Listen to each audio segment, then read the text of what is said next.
semacam pertanyaan makan tuan. Mungkin sahabat-sahabat juga mau mengikuti jejaknya Frater Ores mungkin. Pasti Ernest bisa. Ya. Ya, daripada GGS ganteng-ganteng dari serigala kan.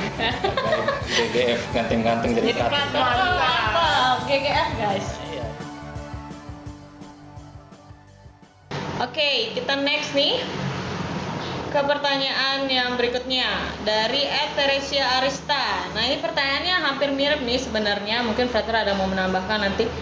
Apa yang Frater rasakan sehingga yakin bahwa panggilan hidupnya itu adalah menjadi seorang imam? Arista. Iya. Nah, pas dia kabur ini. Ya, jadi sebetulnya yang saya paham dari hal ini bahwa tidak semua orang yakin ya bahwa ia betul-betul dipanggil untuk jalan panggilan yang sedang dia jalani. Jadi kita ini tidak macam zaman Nabi Musa dulu yang ketika Tuhan panggil langsung ya, berkomunikasi dengan Musa, kau pergi menyelamatkan umatku yang ada di Mesir sana. Musa katakan, Tuhan bahwa saya tidak bisa berbahasa dengan baik segala macam. Tapi waktu itu komunikasinya langsung, tidak seperti sekarang ini kan. Atau panggilan Nabi Amos yang ketika mengingatkan orang-orang Niniwe, itu juga panggilan-panggilan Tuhan secara langsung. Tapi kita pada masa sekarang ini kita semua tidak ada yang dipanggil langsung oleh Tuhan ya. Tuhan katakan, saya panggil kau jadi imam, saya panggil kau jadi guru, atau jadi ibu rumah tangga, apa segala macam itu. Ya, dan saya pikir di sini apa yang penting soal niat dan kemauan kita ya dalam menjalani sesuatu. Jadi ketika yang pertama adalah kita melihat bakat dan kemampuan kita juga. Jadi kita memiliki kelebihan dalam bidang apa. Jadi kemudian macam kalian sekarang kuliah dalam bidang ini karena tentunya kalian berangkat dari pengetahuan pemahaman kalian akan kemampuan kalian masing-masing. Kalau dalam perjalanan panggilan imam ini ya kami kalau saya ya sebetulnya berawal dari ikut arus sebenarnya.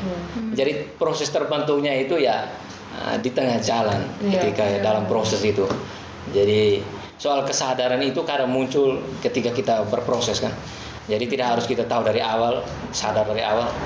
Tapi kemudian dalam proses perjalanan itu baru ya adanya kesadaran bahwa sepertinya saya terpanggil di jalan panggilan ini.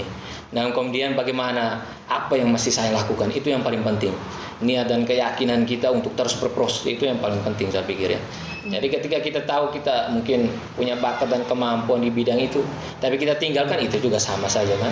Jadi seperti orang-orang yang diberikan talenta itu tapi ada yang menguburkan, pada akhirnya kan akan mati juga. Jadi demikian dalam perjalanan panggilan saya tentunya itu saya menyadari ketika dalam berproses itu bahwa melalui refleksi-refleksi akan pengalaman-pengalaman itu dan saya percaya pada diri sendiri bahwa Tuhan menginginkan saya berada pada jalan panggilan ini.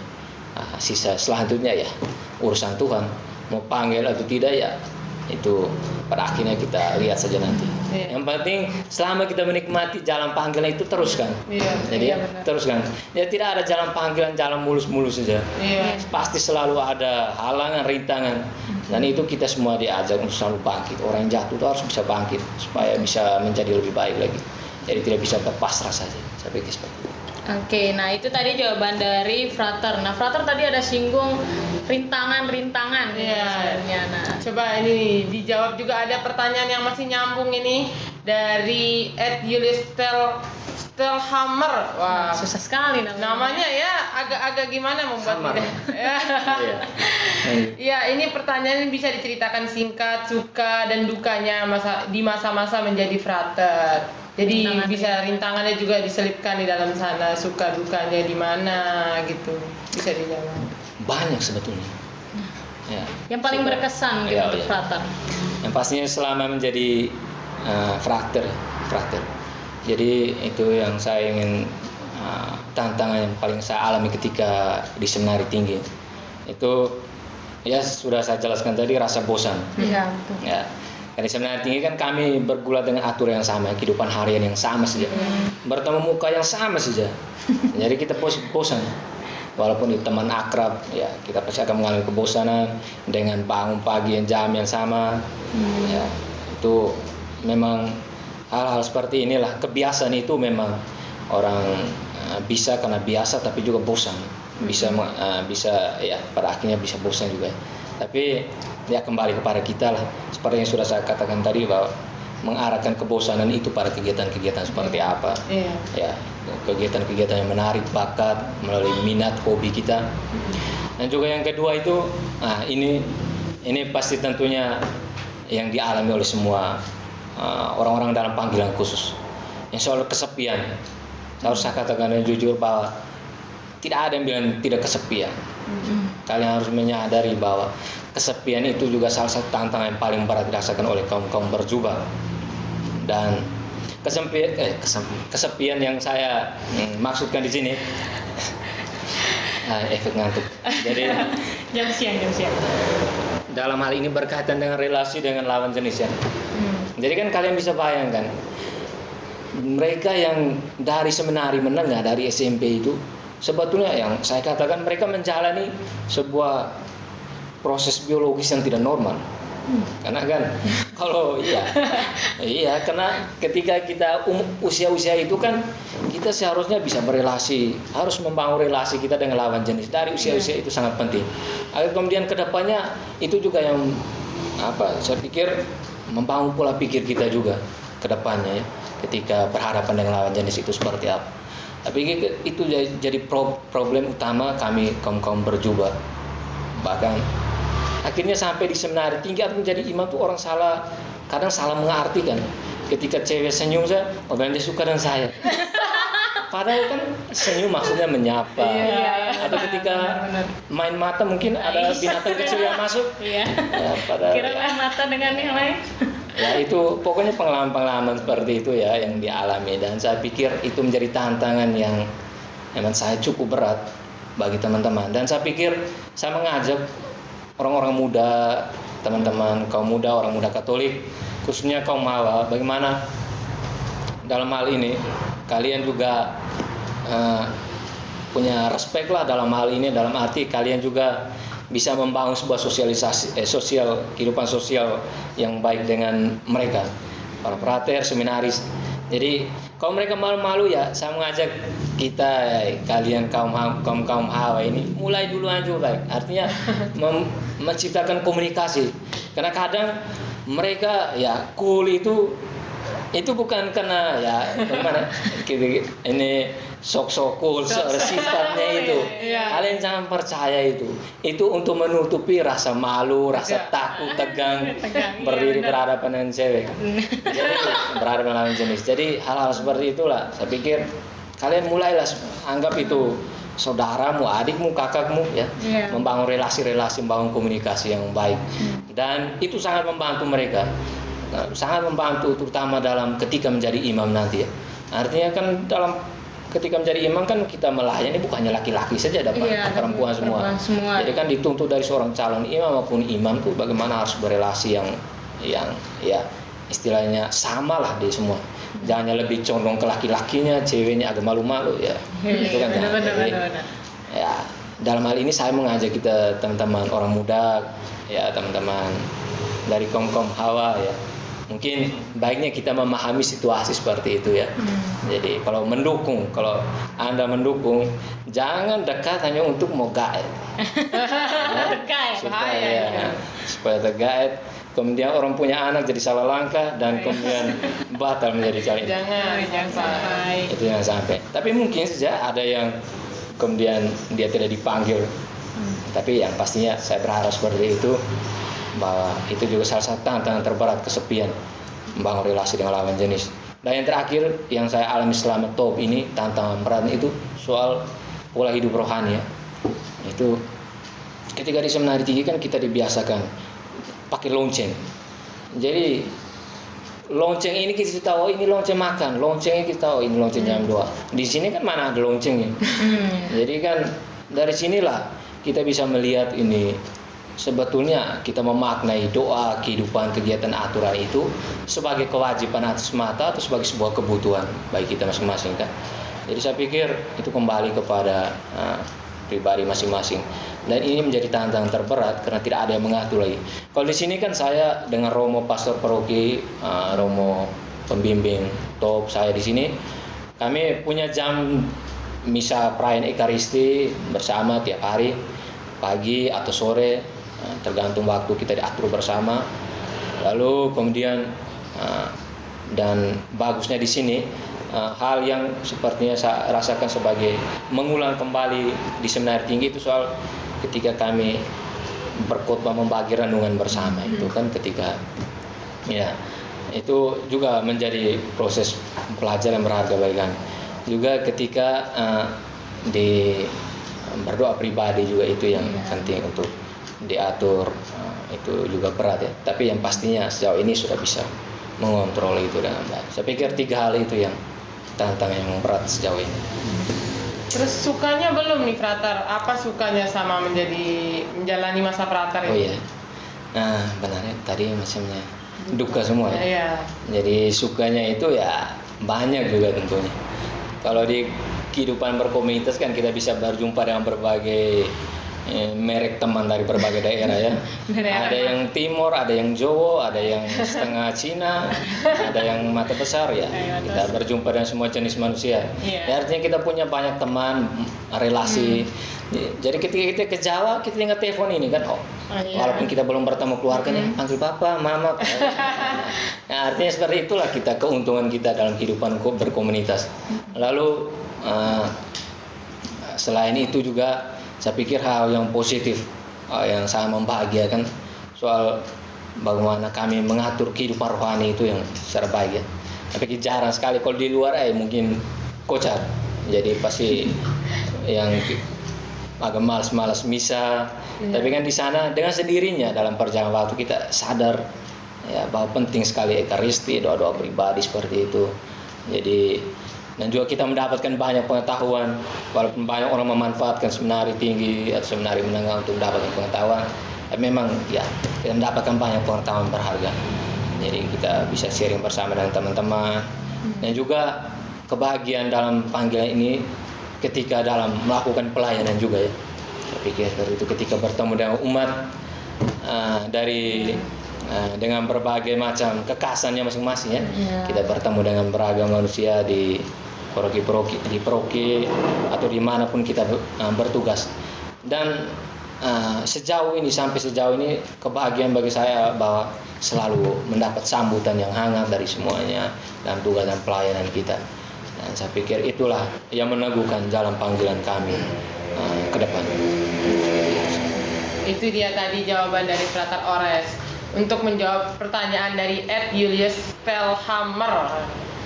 Jadi lanjut saja ke pertanyaan yang keberapa itu Kak? Kayaknya ini udah yang terakhir nih sahabat. Iya, sudah pertanyaan yang terakhir. Jadi Frater, lega dulu Frater. Iya. Tarik nafas. Pertanyaannya simpel aja sih ini sebenarnya. Mantap. Kayaknya agak kepo sama Frater nih ya. Pertanyaannya dari @Stefanus Aditya.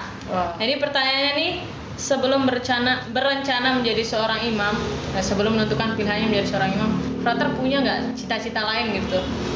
Ya kayak kita ini aja kan yang misalnya masih kuliah nih punya cita-cita ada 3, mau jadi pegawai bank lah, mau jadi jadi itu. Mungkin Frater juga dulu sebelum memantapkan dirinya untuk menjadi seorang calon imam pernah punya cita-cita lain mungkin. Ya banyak sekali cita-cita saya sebelum jadi. Ternyata sama saja ya, banyak cita-citanya.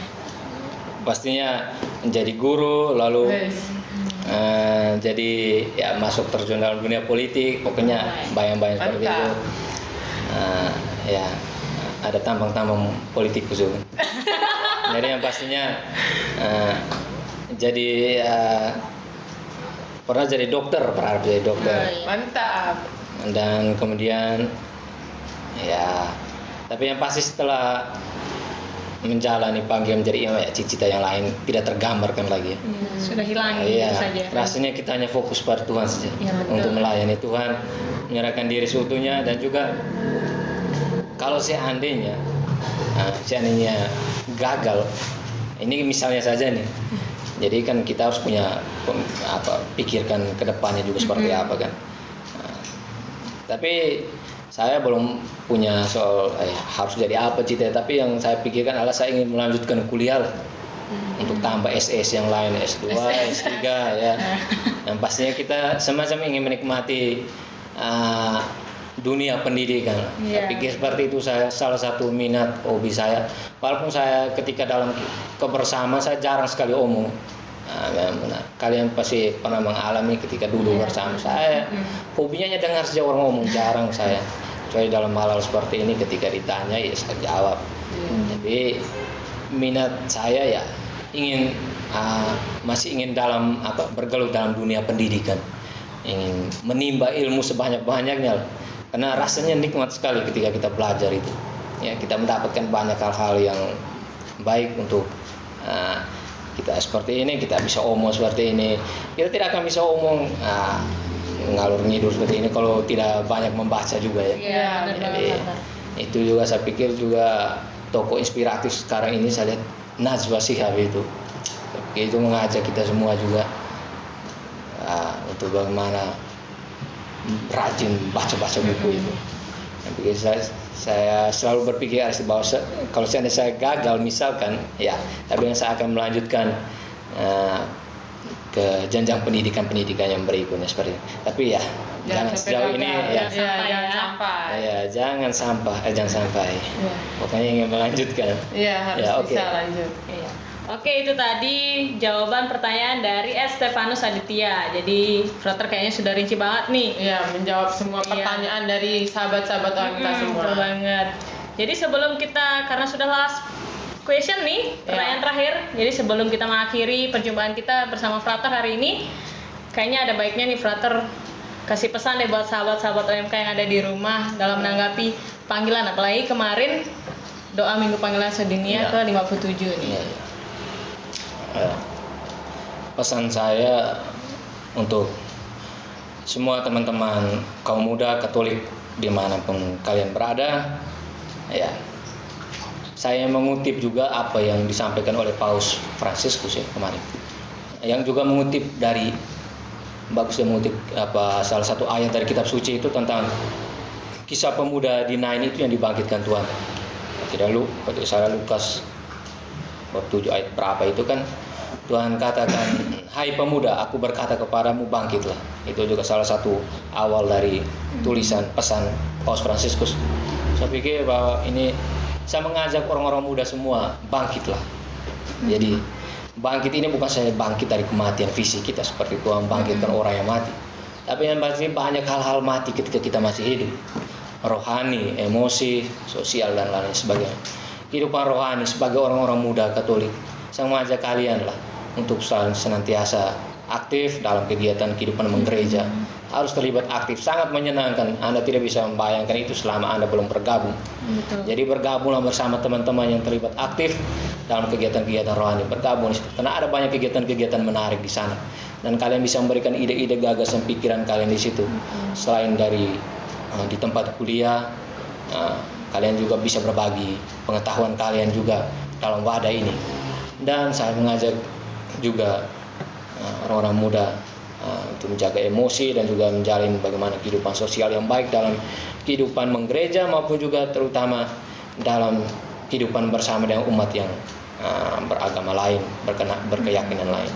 Jadi tidak menutup diri dan juga ya terutama harus bangkitlah seperti itu yang sudah saya jelaskan tadi, bangkit dari hal-hal tertentu, sosial, emosi, rohani, dan juga yang kedua berani untuk memanggul salib ya. Tapi kita semua punya jalan panggilan kita masing-masing. Tidak harus menjadi imam. Saya tidak memaksa Anda untuk pada kesempatan ini memanggil kamu pakai jubah, tidak perlu itu. Dan kalian jalani panggilan apapun sesuka kalian. Yang pastinya jalani panggilan itu. Apapun talenta yang kalian miliki dan berikan pada kalian harus dikembangkan itu. Jadi jangan membuat penilaian bahwa saya punya kelebihan ini kelihatan kurang bagus dibandingkan kelebihannya si itu atau si dia ini. Misalnya kalau apa yang Anda miliki itu intinya bersyukur ya. Iya. Pikir ya senantiasa mensyukuri apa yang ada, itu yang penting.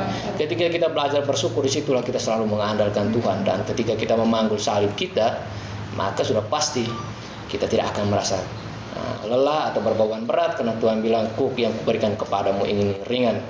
Jadi saya mengajak kita semua untuk berani memanggul salib apapun tantangan. Semua kita punya tantangan dalam setiap proses perjalanan panggilan kita masing-masing. Dan yang terakhir, saya mengajak kita juga untuk seperti yang sering disampaikan oleh senior saya yang sekarang menjadi pastor paroki di salah satu paroki di Keuskupan Agung Ende. Itu orang yang sering saya berbagi ketika dalam situasi-situasi yang saya alami, situasi yang sulit. Jadi pada akhirnya dia selalu katakan be yourself, walaupun kami selalu ketawa ketika dia ngomong begitu. Tapi saya merefleksikan bahwa penting sekali untuk menjadi diri sendiri ya. Tidak perlu menjadi orang lain. Kita banggalah menjadi diri kita apa adanya. Menjadi diri sendiri itu penting.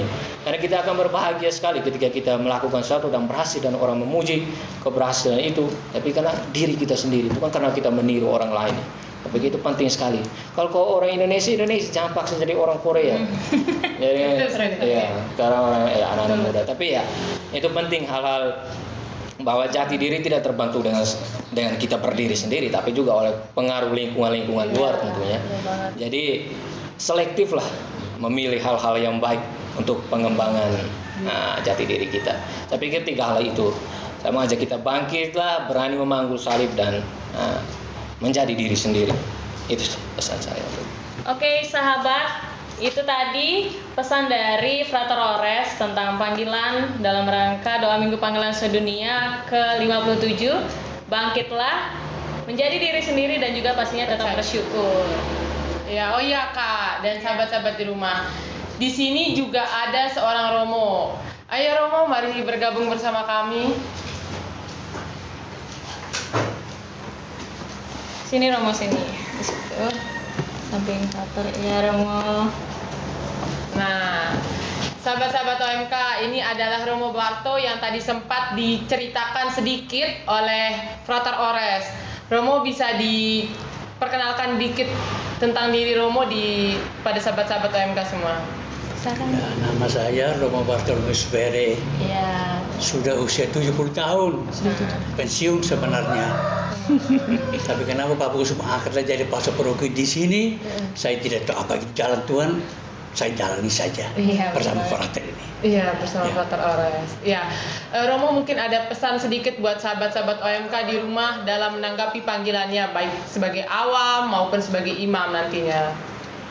Saya kira situasi COVID-19 ini yang membuat kita lebih baik merenung tentang diri ini sebenarnya lebih bagus. Dalam keluarga yang sempit ini, kecil ini, kita lebih baik merenungkan diri itu sebenarnya. Mau kemana sebenarnya? Mungkin arahan orang tua kita bisa dengar. Dulu semua menganggur, tapi sekarang tidak bisa. Kita harus bersatu. Dan disitulah kekuatan untuk kita dengar pesan seorang mama kah, seorang papa kah, untuk kita dengar, untuk membangun diri kita ke depan. Ya, karena panggilan menjadi murid Yesus itu kadang-kadang orang lain yang memperkenalkan kepada kita Tuhan kepadanya, macam itu Rasul Bartolomeus yang itu dikenal oleh Filipus, bilang ini kami sudah ketemu, ini kan jadi orang lain yang memperkenalkan kita. Dan kesempatan COVID-19 ini membuat kita lebih fokus ke diri kita bersama keluarga inti ini. Ya, itu menjadi kekuatan kita.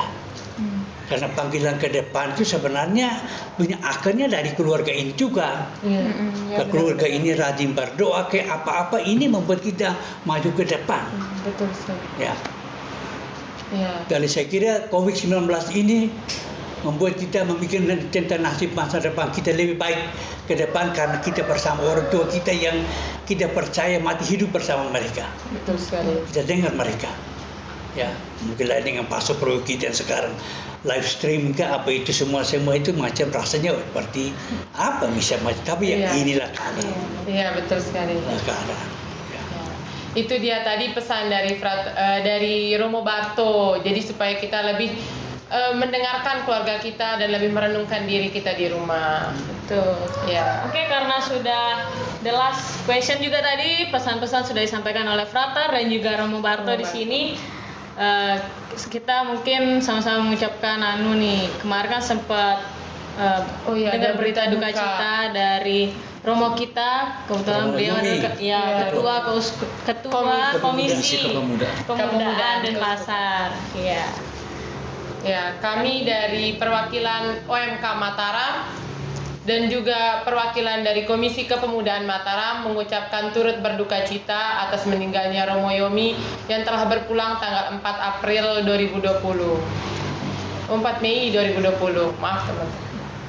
Oke, semoga Romo Yomi menjadi pendoa bagi kita semua yang ada di sini dan juga keluarga dan umat yang tinggalkan mendapatkan ketabahan pastinya.